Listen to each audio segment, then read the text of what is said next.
Monsieur Dama, bonsoir et bienvenue à cette grande édition de la télévision Labari. Une délégation de la mission de la Banque mondiale au Niger, conduite par son premier responsable, était ce matin sur la site de construction du barrage de Kandaji. Il s'est agi pour cette délégation de s'enquérir de l'état d'avancement des travaux du programme Kandaji de régénération des écosystèmes et de mise en valeur de la vallée du Niger. Le résumé avec nos envoyés spéciaux Adam Soumana et Aboubakar Souley. Lancés le 26 mars dernier par le président de la République, les travaux de construction du barrage de Kandaji avancent à pas de géant grâce à une volonté politique affichée des plus hautes autorités du pays, appuyée par une dizaine de partenaires bilatéraux, multilatéraux et régionaux. Au rang de ces partenaires se trouve la Banque mondiale, dont la responsable des opérations pour le Niger effectue par la présente une visite terrain pour constater de visu les différentes réalisations faites à ce jour dans le cadre de cet important programme. Vraiment, j'ai été très heureuse tout d'abord de voir les cultivateurs qui ont vu leur productivité, leur production de riz augmenter de manière significative, en particulier grâce aux aménagements hydro-agriculture, mais aussi de voir que le chantier vraiment sur le site de Kandaji, du barrage lui-même, avance de manière assez importante et très rapidement.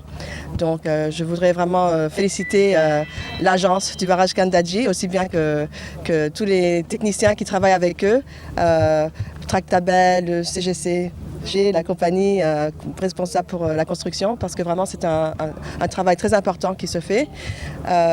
Et pour nous, la Banque mondiale, comme vous savez, on accompagne cet effort.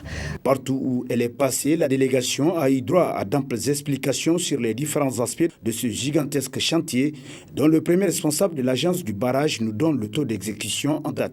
Je voulais d'abord vraiment remercier la Banque mondiale une fois de plus pour les efforts d'accompagnement du programme Kandaji. Des voies plus autorisées l'ont fait, mais je tenais quand même à le dire, c'est très bien.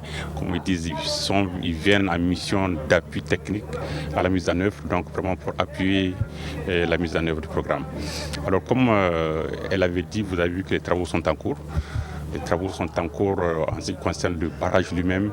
Aujourd'hui, nous estimons que le taux d'avancement est aux alentours de 13%, le taux d'avancement des travaux en moyenne, ce qui, par rapport au délai contractuel, est quand même appréciable. Je voudrais rappeler que la Banque mondiale est l'un des principaux bailleurs de fonds du programme Kandaji. Et en plus de nous accompagner pour la réalisation de la centrale, tout ce qui est développement local, il nous appuie également même pour le fonctionnement de l'ABK.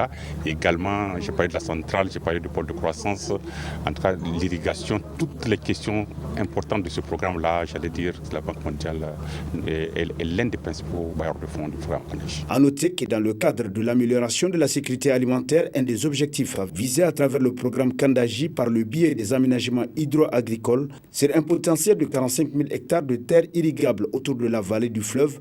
2 000 hectares sont déjà réalisés par l'agence au grand bonheur des populations riveraines et à la satisfaction du partenaire que constitue la Banque mondiale. Quant aux travaux de génie civil du barrage, ils sont prévus prendre fin en 2023. L'armée française a perdu 13 de ses hommes hier au nord Mali à la suite d'un accident d'hélicoptère en mission de la zone. Ces soldats décédés sont de la force Barkhane au Sahel. Le commentaire est signé Hassan Saleh Mustafa. C'est l'une des plus grandes pertes enregistrées par l'armée française avec le décès de ces 13 militaires français composés de 6 officiers, 6 sous-officiers et un caporal qui ont perdu leur vie à la suite d'une collision entre 2 hélicoptères de la force Barkhane lors d'une opération visant un groupe armé terroriste au sud d'Indeliman dans le Luptako au Mali, une zone à cheval entre le Mali, le Burkina Faso et le Niger. C'est dans cette même zone que récemment, près de 50 militaires des forces armées maliennes, FAMA, ont été tués dans une embuscade pendant qu'ils patrouillaient dans la zone avec les militaires nigériens. Ces soldats français décédés font partie de 4500 militaires déployés au Sahel dans le cadre de l'opération Barkhane qui a été lancée en 2014. La mort de ces soldats est le plus lourd tribut donc enregistré par l'armée française depuis 36 ans. C'est pourquoi le président de la République française, Emmanuel Macron, a salué la mémoire de ces soldats décédés dans un communiqué de presse. à l'Assemblée nationale tout en déplorant l'acte. Les élus de la France insoumise critiquent, eux, l'intervention militaire française au Mali. Il est temps d'ouvrir une discussion sérieuse et rationnelle pour envisager les voies de sortie d'une guerre dont le sens échappe désormais à nos compatriotes et aux Maliens eux-mêmes, ont-ils déclaré dans un communiqué ce mardi. Au Sahel, 3 forces sont actuellement opérationnelles pour une même cause, la guerre contre les groupes armés, notamment les terroristes. Il s'agit de la MINUSMA avec ses 14 000 hommes, la force Barkhane forte de 4 500 soldats et la force du G5 Sahel composée d'environ 8 700 hommes. Dans notre pays, toutes les populations sont unanimes. Les médias sont indispensables au développement de la société. Cependant, les journalistes et techniciens des médias, surtout privés, attendent avec impatience la mise en vigueur de la convention collective, ce qui a suscité ce commentaire signé Alicissi Ibrahim. Dans notre grand pays, le Niger, peut-on un seul instant penser à un quotidien dans lequel les médias seront absents, c'est-à-dire pas d'émissions radio-télévisées et encore moins de journaux presse écrites? La réponse est sans doute, cette conjoncture est inenvisageable. Pourtant, les populations doivent le savoir. Les journalistes et les techniciens qui travaillent dans le secteur de la presse, notamment privée, sont dans une énorme tourmente. Pour cause, les conditions de vie et de travail des journalistes et techniciens dans le milieu de la presse privée sont des plus épouvantables. À ce niveau, ouvrez grandement vos oreilles. Encouragés par le laxisme et l'indifférence totale des autorités en charge de la communication, c'est dans le privé qu'on trouve des journalistes et des techniciens qui travaillent sans contrat dûment établi, sans couverture sanitaire, sans immatriculation effective à la Caisse nationale de sécurité sociale, et des salaires indécents qui feront pleurer n'importe quel citoyen humain. Certains diront certainement à qui la faute? Eh bien, il faut le dire, les premiers fautifs sont les agents qui acceptent de travailler dans des conditions horribles qui ne cadrent pas avec les principes d'une société moderne. Ensuite, l'énorme faute, ou disons incapacité, incombe au gouvernement de la 7e République qui tolère que la vie de plusieurs travailleurs des médias privés soit prise en otage par les promoteurs des médias privés qui estiment que la convention collective peut être appliquée, mais à condition qu'ils aient accès au partage équitable de la publicité. Sur ce plan, l'argument brandi par les promoteurs des médias privés est illogique et ne tient tout bonnement par la route. Les journalistes et les techniciens des médias privés souffrent pendant que beaucoup passent par eux pour régler leurs problèmes. Le salut des journalistes et des techniciens des médias privés se trouve dans l'application immédiate de la convention collective qui dort dans le tiroir du ministère de la Communication. Aussi, nous pensons que l'heure est arrivée où le président Issoufou Mahamadou doit montrer aux uns et aux autres qu'il est le lion qui gouverne. Ainsi, le président Issoufou Mahamadou doit catégoriquement imposer l'application de la convention collective aux médias tant privés que publics. Pour rappel, le président Issoufou Mahamadou, dans un de ses messages, avait dit qu'il a besoin d'une presse responsable. Alors, nous lui disons que la grande responsabilité, c'est de mettre en place rigoureusement la convention collective au niveau des médias. Vivement donc à la signature de cette convention collective à Alicissi Ibrahim. La CNT et la CNV ont organisé ce matin au complexe Le Mafé un atelier national de formation sur les techniques de lobbying et de plaidoyer. Un atelier qui prendra 4 jours pour les participants. Le compte rendu. Technique de lobbying et plaidoyer pour un dialogue social constructif au Niger. C'est le thème retenu pour cet atelier national de formation syndicale PCS 2017-2020, une initiative de la CNT et la CNV internationale. Le choix du thème de l'atelier de ce matin entre dans le cadre d'un programme de cofinancement syndical 2017-2020 entre la CNV internationale et ses partenaires, dont la CNT. Il vise le développement économique inclusif dans le cadre de la promotion du travail décent, qui est sans doute un outil de lutte contre la pauvreté et les inégalités. Ainsi, pour atteindre ce objectif, la CNV internationale a retenu 2 thématiques principaux, à savoir le dialogue social constructif et l'employabilité des jeunes. Afin de préciser les vertus du dialogue social, la CNT et la CNV ont jugé utile de faire participer les représentants des autres centrales syndicales représentatives, le coordinateur de la CNT au niveau de région, le comité des femmes et celui des jeunes. La CNV internationale accorde une importance particulière à la problématique du dialogue social dans tous les pays d'intervention du programme et particulièrement au Niger. Elle s'engage donc aux côtés de ces organisations partenaires pour la promotion du dialogue social constructif. Ceci à travers des activités telles que le renforcement de capacités dont fait l'objet cet atelier-ci. Et pour pouvoir atteindre un dialogue social de qualité, pour un développement socio-économique durable dans les pays d'intervention du programme. Pour le directeur du cabinet du ministère de l'Emploi, du Travail et de la Protection sociale, le thème de cet atelier revêt une importance capitale. Le poids du dialogue social dans le développement économique de toute nation fait de ce concept une thématique majeure, d'où la création par le gouvernement d'une direction du travail et du dialogue social au sein du ministère de l'Emploi, du Travail et de la Protection sociale. Aussi, nous nous réjouissons du choix porté aux participants, notamment les membres des centrales représentatives, car à l'avenir et eu égard aux élections professionnelles qui se sont tenues le 31 juillet 2019, ce sont celles-là qui seront les interlocuteurs du gouvernement sur la table des négociations. Notons que cet atelier qui durera 4 jours sera une occasion pour les participants d'échanger sur les thématiques principales, à savoir le dialogue social constructif et l'employabilité des jeunes, afin de cerner les techniques de lobbying et plaidoyer.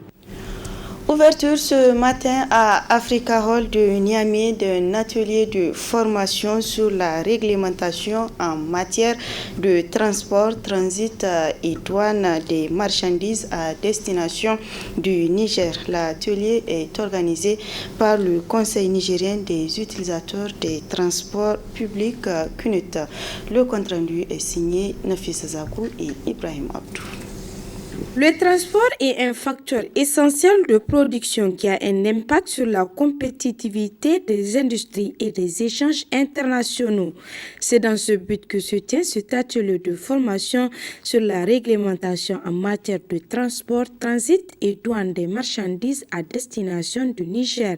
Une session à l'endroit des acteurs de la chaîne des transports. Le thème retenu par le CNIT, à savoir la réglementation en matière de transport, transit et douane des marchandises à destination du Niger, est d'une importance capitale dans vos opérations de transport et de commerce international. Au vu de la position géographique du Niger, pays enclavé sans façade maritime, les importations et exportations du pays se font à travers les 5 principaux corridors de transit qui sont le corridor béninois, le corridor togolais, le corridor ghanéen, ivoirien et nigérien. Il est à observer que l'augmentation des coûts et des délais d'acheminement des marchandises à destination du Niger s'explique par la combinaison de plusieurs facteurs, dont entre autres le coût du transport maritime en perpétuelle fluctuation, le coût et la qualité des services portuaires, le coût et la qualité du transport post-acheminement, la gestion syndicale du secteur, la vétusté du parc automobile des camions gros porteurs, l'état défectueux des routes, le coût du carburant, le non-respect des accords bilatéraux et des conventions internationales. Procédant à l'ouverture des travaux de cet atelier, le secrétaire général du ministère des Transports a souligné l'objectif de la rencontre tout en réaffirmant l'engagement des autorités à accompagner le Conseil nigérien des utilisateurs des transports publics CNUT dans sa mission. Le CNUT, dont l'objet statutaire est de rechercher, d'étudier et de mettre en œuvre toutes mesures permettant d'améliorer l'efficacité, la célérité des transports publics et de maîtriser l'évolution des coûts, organise le présent atelier afin de former et de sensibiliser les acteurs de la chaîne de transport que vous êtes. L'objectif est de mieux vous outiller face à la concurrence du marché et au dynamisme du secteur des transports dans un contexte de mondialisation. Aussi, l'approvisionnement régulier des pays en produits de première nécessité a des coûts relativement acceptables pour alléger les souffrances de nos concitoyens est une préoccupation majeure du président de la République. Conscient de cette situation, mon ministère s'engage à vous accompagner pour atténuer les difficultés que vous rencontrez dans vos opérations de transport et de commerce international de bout en bout, et ce, en prenant en compte les pertinentes recommandations qui seront issues de cet atelier. Durant 3 jours, d'éminents experts et des praticiens du secteur vont entretenir les participants à travers 3 modules afin de mieux les former et les sensibiliser sur les opérations de transport et de commerce international. L'Institut de formation aux techniques de l'information et de la communication IFTIC a servi de cadre ce matin pour la tenue de la caravane de liberté. À cette occasion, une conférence débat est organisée par l'association Libre Afrique sur l'engagement citoyen des jeunes de la liberté, de la justice, l'égalité, la démocratie et l'éducation. Le compte-rendu est signé Hamza Sakou et Halidou Bourem. L'engagement citoyen des jeunes de la liberté, la justice, l'égalité, la démocratie et l'éducation. C'est le thème retenu pour ces jeunes de l'association Libre Afrique qui poursuit sa caravane de liberté. En marge de cette caravane, une conférence débat est organisée à l'Institut de formation aux techniques de l'information et de la communication. Prenant la parole, la directrice générale de l'IFTIC a fait montre de l'importance de ce thème en milieu scolaire. Le civisme, un thème important et d'actualité. C'est la proposition que l'association Libre Afrique Niger, thème que nous allons tout de suite applaudir. J'ose espérer que vous, chers étudiants, allez aussi voir l'importance de ce thème. Je tiens à remercier les organisateurs de cette conférence dans les locaux de l'IFTIC. Intervenant à cette occasion, Moustapha Diallo a expliqué le concept de citoyenneté aux étudiants. Chaque jeune scolaire est le représentant d'une communauté au Niger. Et lorsque nous allons réussir à imbuer ces jeunes-là, scolaires, des valeurs citoyennes et des valeurs des droits humains, ces jeunes-là seront nos relais au niveau de leur communauté. Un autre aspect qui a suscité le choix des jeunes, parce qu'on s'est dit que de l'autre côté, il y a des jeunes qui n'ont pas pu avoir la chance d'aller à l'école. Et donc nous allons nous appuyer sur les jeunes qui ont eu la chance d'aller à l'école pour pouvoir transmettre des messages tels que les messages de citoyenneté au niveau de leurs pères jeunes. Donc c'est pourquoi on a choisi les scolaires. Donc dès maintenant, je vous invite déjà à la fin de cette communication, ce que vous allez avoir comme connaissance et ce que nous allons recevoir de vous, que vous puissiez une fois de retour à la maison ou bien sur vos pages Facebook ou bien sur vos statuts WhatsApp, que vous puissiez passer ces messages. Parce que ces messages ne sont autres que des messages qui sont contenus dans nos textes, que ce soit les textes internationaux, mais aussi les textes de loi au niveau interne que nous méconnaissons dans la majorité des cas.